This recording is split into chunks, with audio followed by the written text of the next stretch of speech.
Hello, and thank you for joining us for today's session on navigating the future of nonprofit work. My name is Debbie Hosley, and I'm the Chief Mission Advancement Officer here at Lutheran Services in America. This webinar is part of our Lutheran Services in America's Strength and Service series, which is laser focused on examining and tackling the unintended consequences and uncertainties in today's climate, all with the goal of helping move your organization forward. I am delighted to welcome today Joey Zumaya. Joey is the head of nonprofit enterprise partnerships at LinkedIn, where he oversees activities across government, business, community relations, and diversity initiatives. He also serves on multiple community and nonprofit boards at the local and national level. He is a Salvation Army soldier and former sergeant major at the Ventura, California Corps. Joey is sought-after speaker on trends and solutions in the nonprofit workforce, and we are very fortunate to have him here with us today. During today's webinar, we'll explore some of the trends, including the AI revolution, evolving skill sets and soft skills, the rise of the flexible remote work, and how to attract top talent in the shrinking workforce. I know you all must be wondering how to operationalize all of this as much as I am, and we'll have plenty of time for your questions. So please enter your questions into the chat as we go along. So without further ado, please welcome Joey Zumaya.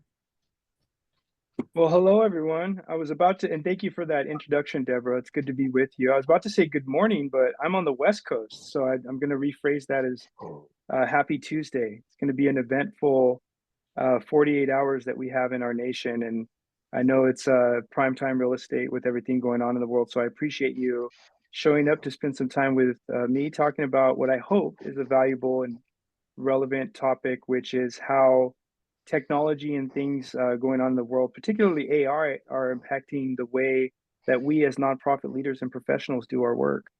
And so it's really good to be with you, not only including the fact that you're here during a really busy time, but also that we have a lot in common in terms of what we're committed to and what we spend our time on.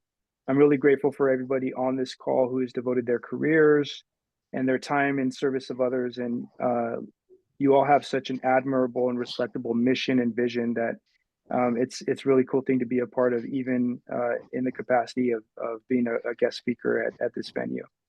So we'll go ahead and get right into the programming. Let me bring up my my presentation here. Let me start off by setting expectations for this presentation with some opening remarks.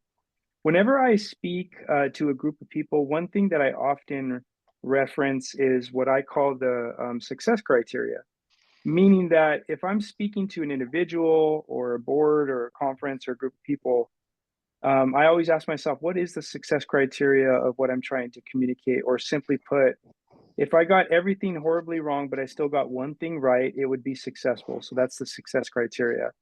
And my success criteria for this session today is for all of you to walk away just a bit more informed about how AI and the potential, the promise, and the risk that it brings to us as nonprofit organizations serving others, to be a bit more informed on that potential and that promise so that you can apply that in both the way that you lead organizations as well as make decisions. So today is not a deep dive into the technology itself or predictions or anything of that nature, but really more of a framing on why I personally believe AI brings the nonprofit world more promise than risk, but more importantly, how we as nonprofit leaders, whether we're CEOs, HR professionals, board members, et cetera, are in our respective positions taking a look at this. And we're going to use some really cool LinkedIn data and LinkedIn insights that I'll set the table for in a minute. But again, to summarize, if all of you walk away a bit more informed and enlightened about AI and how it applies to us, our organizations, and our roles, then today will be successful. Before I get into the actual data, I just want to elaborate a little bit more about my introduction. And on the right-hand side of the screen, unless it's backwards on Zoom, the younger version of me, you're looking at a teenager who was experiencing homelessness at the age of 14. And my family, who had gone through a number of different circumstances that got us in that position, But at that time, we were served by a nonprofit organization that took us in and helped us get back on our feet, ultimately giving me a second chance to go on to find out something that I was good at to turn into the other version, me today, that you see on the screen as well. And the reason why I share this visual with you is to express my gratitude for organizations like yours and people like you. Because if you do not exist, if you cease to operate, people like me would never be served and never be reached or never experience this transformation. And the reason why I've devoted my career in the form of serving on nonprofit boards or working at the nonprofit division of LinkedIn is because the profound impact that it's had on my life. And so I just want to express appreciation to all of you and your mission and the work that you do every day, because it's people like you and organizations like yours that literally make a difference in the lives of people like me. And that's why I'm so committed and so grateful for the nonprofit community because of the role that it plays in our society and how important it is. So a little bit more about my background and why nonprofits have played such a pivotal role in my journey and really helped me and gave me a chance to allow me to do what I do today, which I'm going to expand on a little bit more here. So let me start by sharing LinkedIn's vision and a little bit more about some aspects that you might not know about LinkedIn in order to help you further understand where a lot of our data comes from and how we use it before we actually get into the insights themselves. And to clarify, we're going to be talking about three insights, primarily driven by LinkedIn data and information that we think are really helpful for you to know and for you to be informed of as nonprofit leaders and professionals in order to really zoom out and understand the implications that AI has for the future of the way we work. And so it's really important to understand LinkedIn foundationally speaking, including our vision, in addition to our platform before we get into the insights themselves. So starting with our vision, LinkedIn exists to create economic opportunity for every member of the global workforce. And we have the word every in bold intentionally because we believe that includes people from underrepresented communities. We refer to them as professionals facing barriers, people that don't come from the same background or don't have the same resources as everyone else. One of my favorite quotes that I really like to share is talent is equally distributed, but opportunity is not. And if you use me as an example, I lead a really big part of LinkedIn's philanthropic efforts in the divisions that serve them, but I do not have a college degree. And you would think that a company like the pedigree of LinkedIn would only hire people who had college degrees. But that's actually not true because we want to create economic opportunity for every member of the global workforce, including people like Joey, that have the talent and the work ethic and the intellect to be successful, just not the same resources and education. This creates opportunities like the career that I have. So you might used to be assuming or familiar with LinkedIn being a place where people find jobs, and we are. People where you hire talent, and we are, like, all of those things are true. We are a professional network, but at the end of the day, every decision we make, every product that we create is driven by this vision to create economic opportunity for every member of the global workforce. And that's why the nonprofit community, including the 50% discount that we offer, the investments that we make, is such a critical partner for us in our pursuit of this vision. And I'm really proud to say that behind closed doors, when no one else is looking, this is something that we hold ourselves accountable to, in addition to using as a compass to make decisions, and something that I'm really, really proud to be a part of. Now, before we get into the insights, I just want to take a minute to recap and acknowledge the moment that we're in. As I said in the prep call right before everybody joined, it is an interesting time to be a nonprofit leader right now. And just in the last few years alone, we have been through so many things that have impacted the way that we work and the way that we operate. As if COVID wasn't enough, It was followed by a number of different societal and world and economic issues that have just made being a successful nonprofit a moving target. I mean, you have the digital transformation, returning to the office after we worked from our homes for years, all kinds of things that are going on in the world that just made this illustration so powerful. It's just been a moving target, to put it simply. And as if those things weren't enough, now we insert AI to the picture. And technology before AI was moving at a rate that made it really hard for nonprofits to keep up with. And now AI is changing the way that technology evolves and the way technology develops at a rate faster um, than any point in history. And the scary thing, it's only going faster every week, every month, or every year that passes. And so it's really important that as nonprofit leaders and organizations, we not only embrace AI in terms of the promise that it brings in a responsible way, held accountable to our respective visions and missions, but that we also do it in a way that is data driven and informed.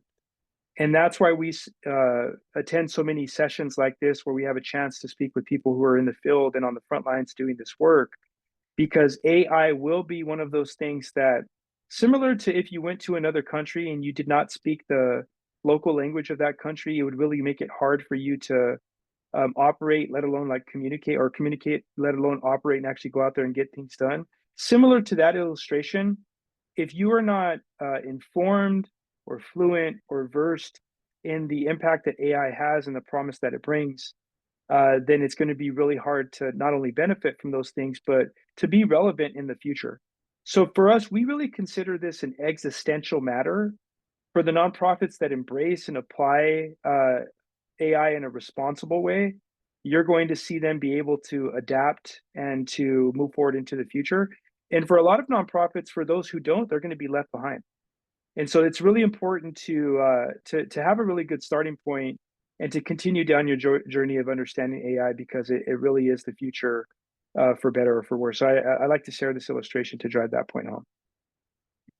Now, speaking about our platform, and so that you're aware of where a lot of our data and our insights come from, I want to share a little bit more with you about LinkedIn's economic graph. So when you think about LinkedIn, you should think about it in two different ways. There's LinkedIn, the company. We have 30 offices around the world and about 20,000 employees. And we are, like I said, the world's largest professional network. And as a company, we're really proud that our vision, our mission, what we're known for is something that is mostly positive. But aside from LinkedIn, the company, there's LinkedIn, the platform. And we refer to the LinkedIn platform, the living, breathing, transacting, evolving network of all of us in our profiles and our company pages, as the LinkedIn economic graph, which simply put is a digital representation of the global economy. And when Microsoft purchased us in 2015, one of the primary reasons, in addition to having such an aligned company mission and vision, is because of the unique aspect of our data. We really consider the economic graph kind of like a crystal ball into the global economy, because we have the ability to see what's going on in the global economy and with professionals around the world, not only from a global perspective, but even zooming into a national, to a regional, or to a local perspective. And we do use our insights and our data to inform everything, ranging as profound as decisions being made by government, who use our data to understand what's going on in the world's economy, all the way things to as practical as how do we inform the courses that we're going to build in our LinkedIn learning library based on what are the most in-demand skills. So LinkedIn's economic graph is comprised of over 1.1 billion members around the world, including all of you who have a profile. Right now, we're growing so fast that every second, 4 new people create a profile. So 4 people create a new profile every second that I'm talking, that's how quickly people are coming to LinkedIn to join. In fact, 2 months ago, the number of members that we have was 1 billion. Now it's 1.1 billion. So growing at a really quick rate for a number of reasons. We also have 67 million companies with the company page, 133,000 schools around the world. And then we have a skills taxonomy of over 40,000 standardized skills. What I'm referring to is on your profile, if you list that you have a skill, we have a standardized list of skills that we've worked on with a number of different organizations that you can choose from to say that you have those skills to signal to the employers that they should hire you, or maybe you're an employer posting a job position and you say these are the required skills for this job. Those are the skills that I'm referring to. So in summary, across the billions of members, millions of companies, thousands of schools, and thousands of skills that are transacting, we have a really fascinating view into what's going on with the economy. My favorite example of where this data can come to life is during COVID. There's an economist friend of mine who works at LinkedIn, and he likes to really nerd out on the data, and he's always making predictions about things that will be happening.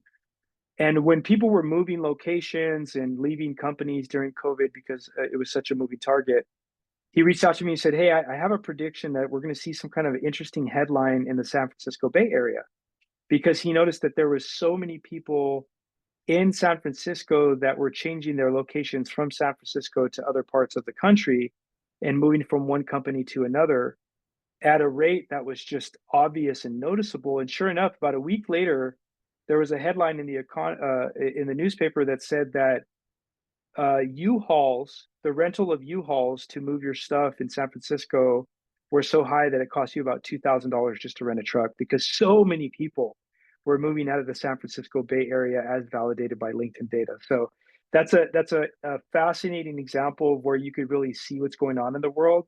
And it's important to understand that we have this economic graph, unlike any other thing that exists in the entire world, that allows us to see these things that are going on in the world. So that's the economic graph.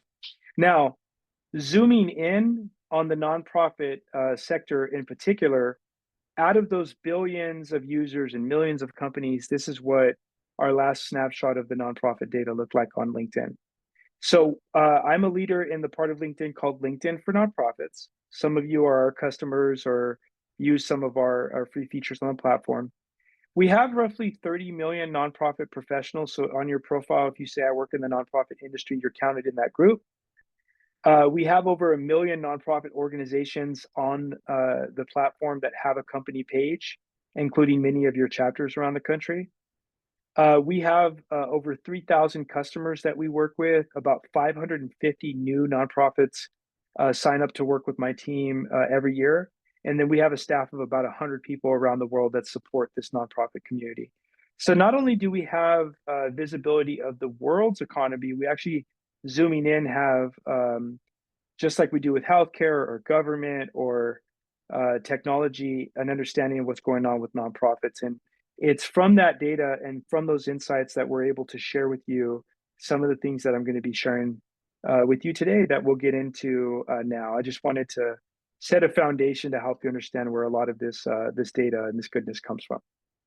So 3 insights that I'm going to be sharing with you today, and I'm going to unpack each one. And at the end, I think we'll have roughly 10 minutes or so for questions and answered. The first insight that we're going to talk about from LinkedIn data is that AI will impact every job. We don't think it's going to impact some jobs. We know it's going to impact every job. And from our perspective, we're going to explain how. The second insight is that required skills are going to change. So when you look at the skills that are required for you to apply for a job or to get hired into a job, the skills that are required today will look and be very different tomorrow. And we're going to get into why we believe that's the case and what that actually looks like in practice. The third insight that I'm going to share is that flex work, as we refer to it, is here to stay. It's going to look and feel different for every organization. I'm going to be sharing some personal examples of how I see this showing up in some of the work that I do externally with other folks. But make no mistake is that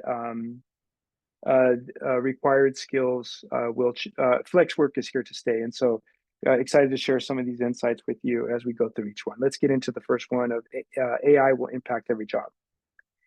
So we already know that AI is impacting a lot of the way that we do things, practically speaking, whether it's writing grants and helping summarize the data, or if it's even building an executive summary for a board meeting. Definitely impacting every job. But from our data, this is some of the things that we're seeing. This data is very recent. It's from our 2024 Work Trend Index report. And it's really fascinating when you take a look at it. So right now, based on LinkedIn data, there is a 21 point increase in job postings mentioning AI skills like ChatGPT since November 22nd of last year. So a 21 point increase in the amount of mentions around AI skills in the jobs that are posted on LinkedIn. And for context, at any given time, there's roughly 14 million open jobs posted by those 26 million companies, including nonprofits, at any given time. So out of those millions of jobs on LinkedIn, there's been a 21% increase. It's also impacting every team. There's been 140 point increase in LinkedIn members that have added AI skills to their profiles. That is a very telling number. So if you think about people who are going to their profile either to be looked at by potential recruiters or to go out there and search for a job, professionals around the world, out of those billions of professionals, including you and me, have started to put AI skills on their LinkedIn profile because they see how relevant and important it is to show that they have that skill and that capability. It's also impacting every organization. So there's been a 70% of companies are already using AI in some capacity. What's been really fascinating to see in the conversations that I have with national and local nonprofit CEOs is when I talk to the CEOs, I think there's some kind of understanding or assumption that their organization is using AI. But when you talk to the frontline management and leadership, it's much more than that CEO had assumed, because our people are actually going out there and finding these tools for themselves to make themselves and their workflows more efficient and effective. So every company is impacted by AI, and there's already 70% of organizations that are out there that are using AI in some capacity, whether the leaders know it or not. Now, I don't think that is news to anyone. I don't think anybody on this call didn't know that AI was impacting every person, every team, and every company. So how does that apply to us as nonprofits in particular? And what we see is that when we zoom in on different industries, including the general US market, both in the corporate sector as compared to the nonprofits, this is something that we see, and this is very fascinating. US LinkedIn members whose jobs will be augmented by AI is projected to be 12% in nonprofit and 11% in all industries. Similarly, US LinkedIn members whose jobs will be disrupted by AI is 39% for nonprofit and 37% for all industries. And so let me elaborate on what this means a little bit, just so that you understand the difference between augmentation and disruption. So I'm going to elaborate on this a little bit more in a second here. But in order for you to really understand AI and the impact that it's going to have, we frame it this way. Before AI, a job was in most cases considered a title. If you went to work for an organization, you got a title, and that title had roles and responsibilities that you did, and that was your job. Well, now with the introduction of AI, instead of a job being considered a title, you should consider a job really a set of tasks that you do in that role day in, day out. Every day you show up for work, and in your job, you do a set of tasks. And so the impact of AI is saying that out of all of those tasks that you do in that job, one category of tasks are going to be things that are augmented by AI or disrupted by AI. And the other set of tasks are going to be things that primarily human and soft skills are never going to be augmented or disrupted by AI. And that's the way that we really like to frame this. So if you look at your own job and the tasks that you do every single day, you start to really understand that, okay, some of the tasks that I'm going to be doing are going to be augmented by AI, and then some of them are going to be disrupted um, or replaced by AI. And let me give you some examples to kind of bring this point home, and then I'll summarize this slide. Think about writing for a grant, which is something that all of us as nonprofits do. If you're a grant writer or you're a development fundraising professional and you're writing for a grant, AI is absolutely going to change the way that you write for a grant. Now, if you're going to want to summarize or make a more compelling case about your mission and your vision to make you more competitive for that grant, ChatGPT might play a role in that, or some other Microsoft Copilot might play a role in that. So summarizing in the actual writing of the grant is something that is augmented, a task that is augmented in that development professional's role by AI. However, the art of getting to know the person that's writing the grant and the criteria of that and the relationship management of that is something that's never going to be disrupted by AI, because that's a human function. And so what is the main point of this slide? Usually I lead with the headline, but I wanted to build up on this slide on purpose. If you look at the fact that only 12% of nonprofit roles are going to be augmented by AI versus the 11% of all industries, and then the 39% of jobs being disrupted versus the 37%, the main takeaway for all of you is that AI is going to impact nonprofit just as much as it's going to impact every other industry. And so what's the main takeaway here? We got to get this figured out. We have to embrace AI. We have to understand it. We have to navigate it. It's going to be a part of our reality, and we are no different from any other industry. So that's a really fascinating point to consider. And I think that's a really good point to start off with, specifically because of the fact that unless you really embrace and understand this, it's not going to be something that it's going to be an impediment for you to be an effective leader to embrace this technology. So that's insight number one. Moving forward to insight number two is required skills will change. So we know that artificial intelligence is going to augment the tasks that we have and augment our roles, and it's going to do a number of different things. But what about the skills themselves? All the skills that are going on in the world in terms of what's required to get a new job. And let's get into that a little bit more in more detail. So we project, again, if you think about the skills that are listed on a job opening, if you think about the skills that you're looking for in someone that you're going to hire, if you think about the skills that you want to represent on your own profile, 65% of the skills required for jobs will change by an average by 2030. Now, obviously, like we're getting into 2025 here, so we're a little bit of ways off. But in order to understand this metric, you need to understand where people are hiring at, and LinkedIn is definitely one of those places. So what we're saying is, if you are a nonprofit HR recruiter or professional or leader, and you go to hire for a job on LinkedIn or Indeed today, and you list out the skills that someone needs to have to be in competition for that role or to qualify for that role, those skills that you list today are going to change versus when you list that same role in 2030 by 65%. And this is from our Future of Work report that we did a number of years ago, but we always continue to refresh and look at the data, and this percentage point holds absolutely true.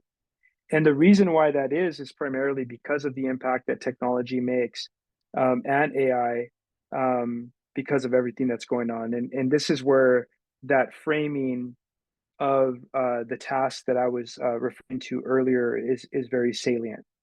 So if you look at this graphic here, today, you might see that when you think about the role of a recruiter, you think about writing job descriptions, you think about interviewing people, you think about moving people to panels, setting compensation expectations. There's just a number of different tasks that they do. And all of those things are done by that person with the help of tools, granted, ATS and LinkedIn, all these different tools. But tomorrow, it's going to look very different because AI is going to start to automate a number of those mundane and repetitive tasks. So, for instance, defining the role, that is something that AI, drawing from previous job descriptions and from other sources of information, can do for that recruiter as to have them not manually rewrite a job description.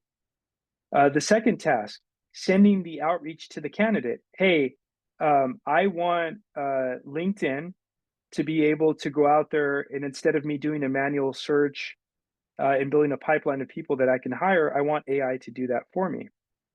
In fact, we had our big annual conference for talent leaders called Talent Connect in Arizona just last week, where we announced the development of a new tool that we're introducing about a year from now called Hiring Assistant. So in less than a year, if you hire on LinkedIn, you're going to have an AI assistant that literally will go out there and do all of these automated tasks for you so that you can focus on the more meaningful work, which is having conversations with people and explaining your company mission and making sure that there's alignment there. So it's already happening as we speak. Literally last week, we made this announcement. And then the third task is scheduling phone screenings, right? Hey, are you available on Tuesday, or would Thursday be better? That's going to be done by AI. However, building a talent strategy, connecting with candidates at a human level, and making a hiring decision is never going to be automated by AI. Those are going to be human skills that are never replaced.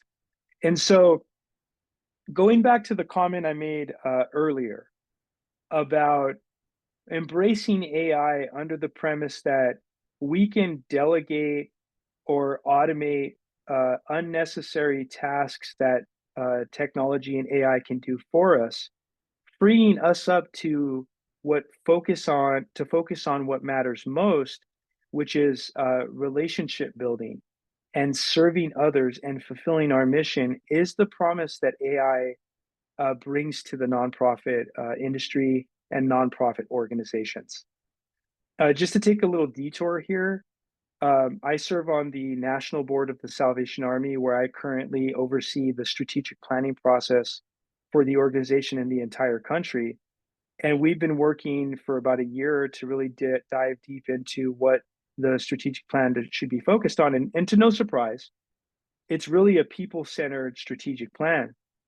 And what we're really trying to answer in terms of the operative question right now is, how can we introduce trusted, safe, promising technologies into the way that we meet human needs around the country, in our homeless shelters, in our food programs, in our youth programs, so that our people who are pretty burned out right now can be freed up to do the more meaningful work. And AI is in the center of a strategy where people is at the center, continuing to validate this information, these insights, and this hypothesis. So on one hand, in my role, I see what LinkedIn data is saying.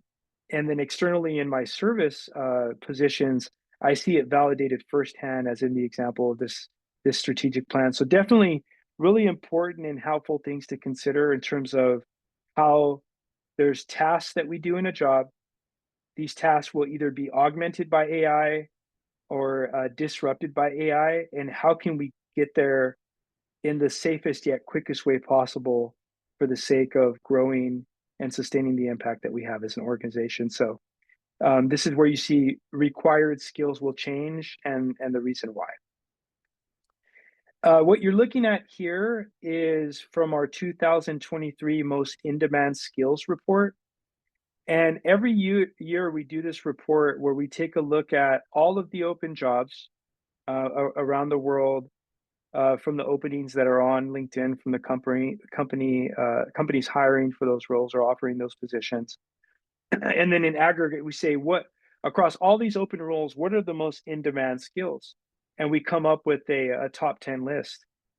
And we're about to release our 2024 report soon. But if you look at the most in-demand skills, you'll notice that, interestingly, including examples like management, communication, teamwork, that a number of them continue to be human soft skills that are the most in demand. And that continues to be the case to this day. So the main takeaway here is that while on one hand, AI will augment and disrupt and transform so many different aspects of the way we work and the skills required for the jobs in the future, it will never change the fact that at the end of the day, there are things that can only be done by humans. And that will continue to be the case, whether you're a nonprofit organization or not. So if I look at this most in-demand skills 5 years from now, you're going to see some skills on this list that don't even exist today, like AI data scientists, et cetera. But you're still going to also see a lot of these skills like communication. Communication is never going out of style. It's good to be it's awesome to be a great communicator, important to be a great communicator. And those are going to continue to be the things that are attractive to organizations who are hiring for their positions. So required skills will change. 70% of executives surveyed by LinkedIn say that soft skills are more important to their organization than AI skills. And LinkedIn is included in that group. When I hire my team, yes, I'm looking for technical prowess. Yes, I'm looking for project management capability, but I will hire for soft skills. Specifically, I want to hire someone that has a growth mindset. I don't want to work with know-it-alls. I want to work with learn-it-alls because they're going to ultimately outperform know-it-alls. And that's the thing that I saw for first. And that's never going to change whether they're proficient at AI or not. And so I'm included in the 70% of executives surveyed that say that soft skills are way more important. I'd rather hire a learn-it-all that I believe will go out there and learn AI than someone who is AI proficient out of the box on day one. That's a know-it-all, because that's going to bring a toxic impact to my culture, which I'm very protective of because I value my team members. So that's just to use that as an example. All right, the home stretch. I have one more insight to share with you, some resources in addition to what we'll follow up to this call with, for you to continue down your journey that I want to share, and then we'll get into the Q&A. Insight number 3 is flex work is here to stay. Now, I want to share a disclaimer and just kind of like a general reminder that we need to be gracious with ourselves in this area, because this is a very controversial topic and a moving target. When we say flex work, what we mean is that the way the world operated before COVID is never coming back the same way that it existed before. Whether we like that or not, whether we support it or not, the same way that AI is here to stay, flex work is here to stay. And flex work, simply put, just basically means that true to your culture, true to your values, we need to be open and flexible about the way that we accommodate certain professionals if we want to be in competition for the best talent of tomorrow. Because the incoming generations, what I refer to as digital natives, are used to having access to certain technology. They're used to having a certain flexibility. So as nonprofits, we could say, well, everybody's going to have to just do what we say and not be in competition for those roles, or we can have some reasonable flexibility around flex work because it is here to stay. Flexible work as an employee value proposition, or we refer to as an EVP, has seen a huge increase in importance over the past few years, especially with Gen Z. 10% of job seekers see flexible work as an important factor when they're considering whether they want to apply for a job or not.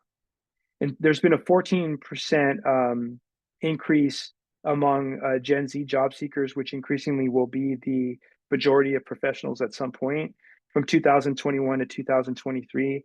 In addition to some of the other insights that you see here, it's astounding that the data continues to reinforce that, again, whether you embrace it or not, support it or not, like it or not, very similar to AI, flex work is a thing.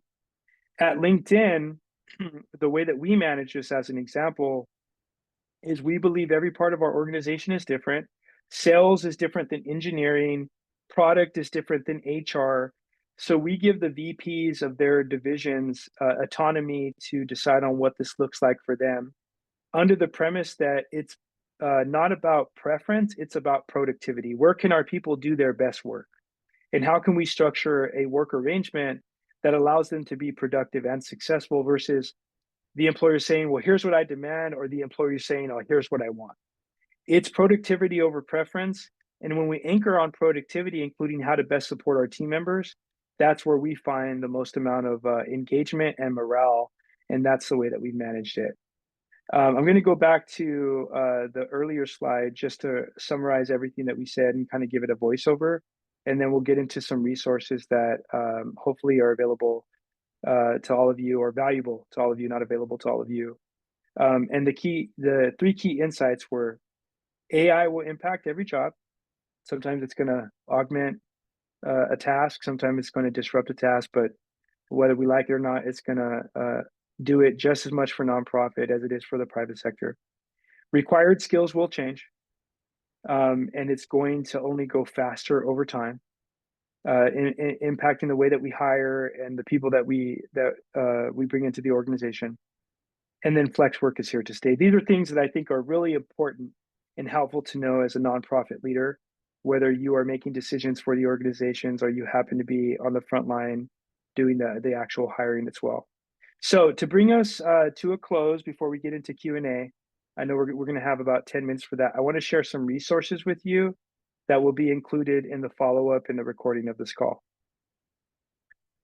The first one is we've created a page that is available to all nonprofits by going to opportunity.linkedin.com or clicking this QR code. You'll have access to two different resources. Number one is at the opportunity.linkedin.com. There is a number of free reports and LinkedIn Learning courses that we've made available in the categories of technology and soft skills to nonprofits because we think they're very valuable, and we've heard feedback that that's true. So right now, you can go to opportunity.linkedin.com and you can have access to these tools for free. And there's just a wealth of information, including learning paths and different insights that you can do to continue down your journey of understanding these things. The QR code is going to take you to our page that shows you our labor market insights. If you're like me and you enjoy nerding out on that stuff, then you can go there to access that information. So that's the first resources that we want to share with you. The second one that we want to share with you is what's one step that you can take to continue down this journey or move forward in this area to embrace AI or to apply it to your strategy. If you're like me, it might be strategic planning, or it just might be to your day-to-day operations. So there's two things I want to point out to you here. The first thing is there is an organization that we partner with called board.dev, and they exist specifically to help technology executives become versed at what it's like to be an effective nonprofit board member and help to get more technology executives like me on nonprofit boards so that those nonprofits can benefit from the technical expertise and the leadership of the expertise to move forward in the area of strategy and technology by virtue of having someone like me or like that on your board. So if you go to board.dev, they're a wonderful organization that might even be instrumental in helping you find a technology executive that could take some of the insights that I shared with you today and help you find a person that's capable of getting some expertise going on your board. The second resource, a little biased here, is LinkedIn itself. So if you go to LinkedIn today, even using your free version, there is a number of different search filters that you can use, and I'll do a quick demo in our Q&A, depending on how much time we have, where because we've given professionals the ability to check a box on their profile that says I'm equally interested in being a skilled volunteer or a nonprofit board member, you can apply the search filters, including the city that you're in, the companies that this person might work for, in addition to those two filters, and bring people up in your network that have raised their hand to serve on a nonprofit board.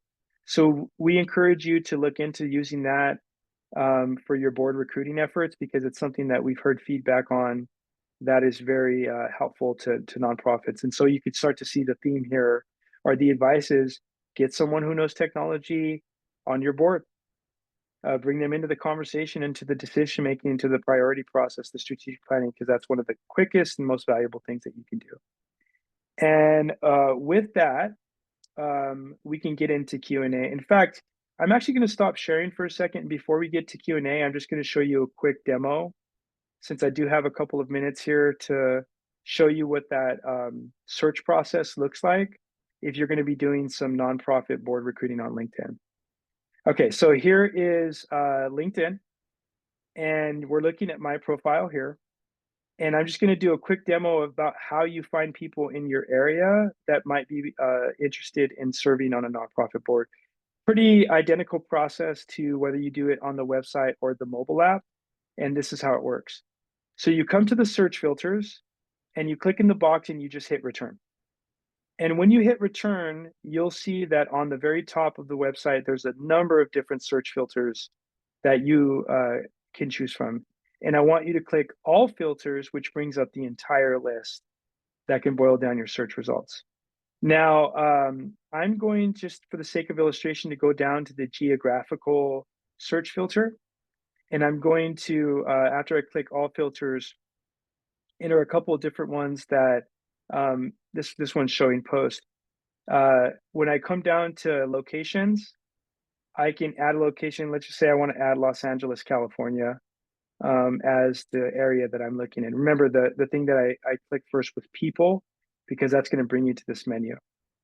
Well, in Los Angeles, I want to search for people that work at LinkedIn, and that when I scroll down to this open to filter, which is the one I referenced earlier, you can see that volunteering is one that that shows up. And so when I click show results, you'll see that Mike Ellis is someone that works at LinkedIn, who's in my connection, that handles business development, and he said that he is open to volunteering. And so this is a really great way to find people in your network. The bigger your network or the more connections you have, the better your search results will be, in addition to board.dev, when you're looking for different people who might be of service to your organization. So in summary, everyone, before we get into Q&A, AI is coming. Actually, it's here, and it's coming faster. So we urge you as nonprofits to continue down your journey of becoming more versed, including the way you set strategy, all the way down to the way you hire. We hope these insights and this follow-up and these resources are helpful to you. And I think, Deborah, if I'm not mistaken, I'll hand it over to you to get into some Q&A. I hope this was helpful. Thank you, Joey. This is just fabulous. And in particular, thank you for the resources. I did not know about board.dev, and you made the demo, the search, all those filters, and looking for board members on LinkedIn look so easy. I think I can actually do that. So thank you. I welcome the audience to enter your questions. While we wait for people to get their questions into the chat box, I have a burning question. So I like to learn, and I have, I'm in the pool. I dove into the pool and I purchased Claude AI. We do a lot of writing in the in the development and fundraising space. And so I thought I'd give one a try. And I'm frustrated. I'm frustrated because it is not like Googling. It is very different. So I guess my question is for nonprofit professionals, those in fundraising or not, how do you get good quickly? How do you learn quickly? This is one of my favorite questions because if we're keeping it real, AI is overwhelming. It's like, where do you even start? There's the stuff you hear externally, the conversations you have internally. So it's like, it's like, where do I aim?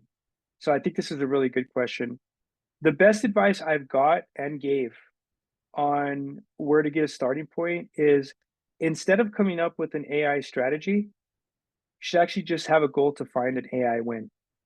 Have you ever told yourself, I'm going to start running and you never start?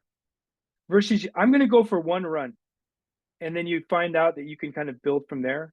For transparency, I am not one of those people that said I will run.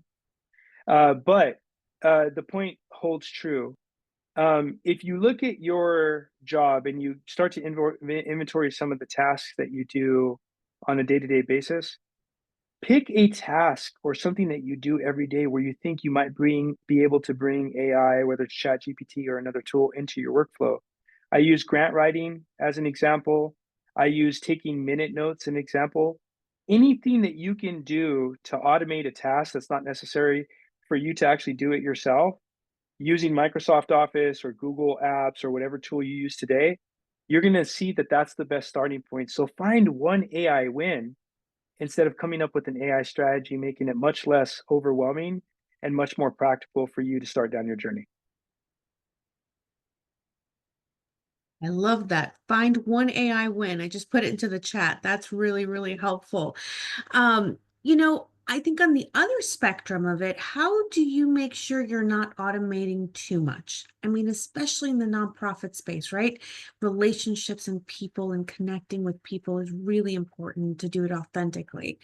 So how do we make sure not to, as we are learning, right, not to go in the other direction, to automate too much? Great quote. There's two points that I make to this question, all really great questions, by the way.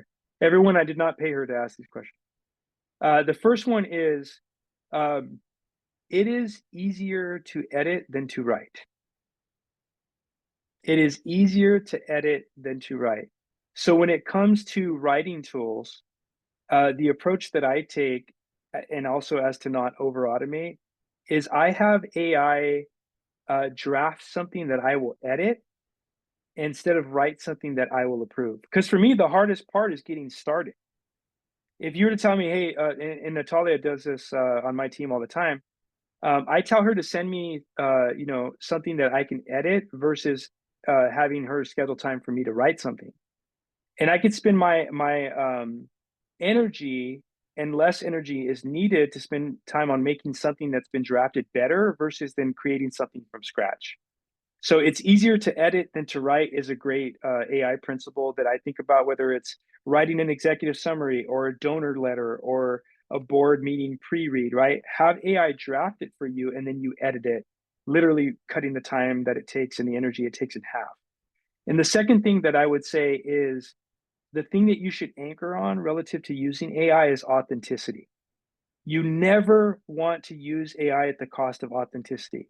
So if you're having AI help you draft a social media post, the accountability point should be, is this authentic? Is this saying it the way that I would say it, or is it robbing me of authenticity? Writing a donor letter, does this seem canned or seem fake?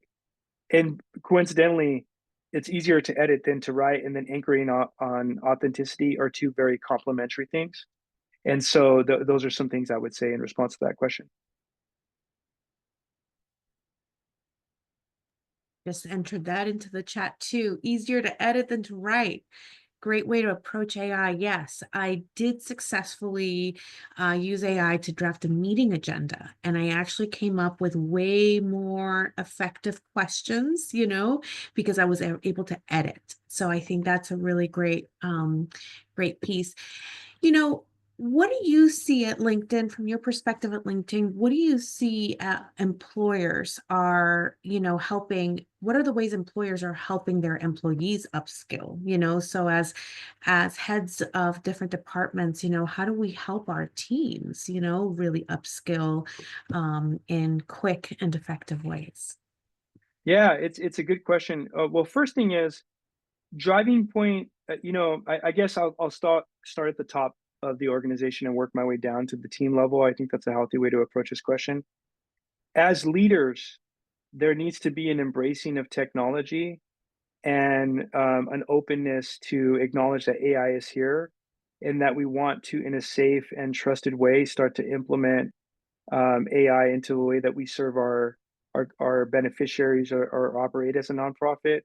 Because without that tops down narrative and support, what you'll find is the people are just going to do it without your involvement anyways, and it's not going to be in a speed and a structure that you want. So that's number one. If you go down to the kind of VP, director, or department level, encouraging your people to experiment, encouraging your people to go out there and use find their own AI win. So I have a chief of staff at work, and I challenged her to say, "Hey, can you find AI to make our dashboard more effective? Spend the next month and a half looking for ways to have this thing update more frequently, so that way we have more real time decision info to make decisions." And she went out there in a way that was like sustainable and realistic, and found a way to make our dashboard better. So at the department level, challenge your people to find approved tools and safe tools to make their own workflow level. And then just as a colleague, practice what you preach. Bring in those examples at team meetings and all hands and things of that nature. And what you'll find is that the speed that you should adopt AI and the speed that I'm referring to is walking instead of crawling or running. That's what I always ask. Do I want to crawl, walk, or run in my implementation? I think walking is a very healthy speed for AI implementation.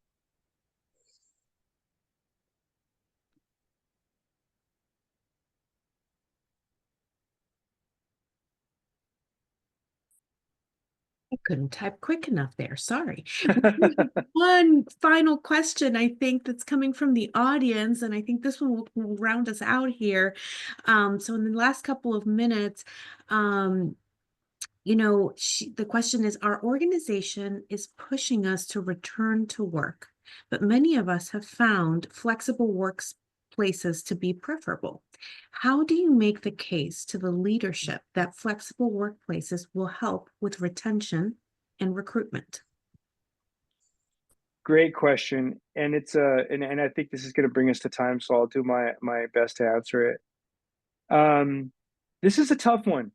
There's economic limitations, there's budget limitations, there's cultural implications. Even LinkedIn didn't have an easy time figuring this one out. In my department, I'll just share my own personal example, and hopefully it's helpful. And by the way, it was great to be with you today, and thank you for the work that you do. I always go back to two things when we talk about flex work. Number one, what is our culture and our values? And how do we create flex work arrangements that are true to who we are and what we're about, right? And the second thing I think in is where do I think my people are going to do their best work, right? And can I come up with a reasonable work arrangement, whether it's a couple days in the office a week, or it's letting certain functions work from home all the time? Where are my people? Where's my team? Where's my company going to do its best work? And then when you impose that lens on it, it helps you make better decisions. At LinkedIn, we make people come in the days that they're going to be with their team, because in-person collaboration, where possible, is always going to be much more productive than just operating in silos. So teams coming together is something that we operate off of, but each organization and department has to figure that out for themselves. So who are we, right, culturally speaking, and what are we about values wise, and imposing those in addition to where we do our best work are two helpful things that I consider. Very, very helpful, Joey. Thank you very much for sharing your talent and your time with us on this busy election day. And really appreciate just the partnership and the work that you do. And thank you for your support of nonprofit organizations. And thank you all for joining us. Until next time.